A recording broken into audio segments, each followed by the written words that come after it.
You know, it's a little bit of flexion, abduction. You'll learn the specific position, but it's kind of like this. And the other thing you want is the patient close to you, right? Close to the edge. Good. And then when you're going to assess, you're going to have them in this resting position, and what you're going to do is you're going to get really close. Even when you do the joint mobilization, right? You want to be really close to where you're moving, the joint that you're moving. We don't want to do a joint mobilization. If I'm doing an inferior glide, I don't want to do it from down under distal humerus, right?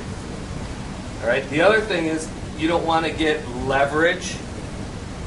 All right. You don't want to be moving the osteokinematic portion, unless we said you could do a physiologic joint move, right? But that's not what we're doing. So what you want to do is you want to get close, all right, to the humerus. And then what you want to do is, if you're assessing, you just want to assess, and you just want to get that glide, right? You're assessing that glide. So we can assess inferior, we can assess anterior, right? And then I can assess posterior, and that might even be a little better to do in prone. And then I can just assess, I could assess the distraction. So we said distraction is 90 degrees out. So when we do that, what we want to do is we just want to pull out this way.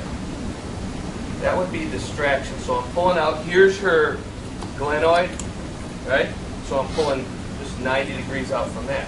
Versus long axis traction, which would be where I just kind of pull right this way. Right? And sometimes we like to do that, but I can do that anywhere. All right, so the distraction is at 90 degrees out from the joint surface. What did we say about motion, or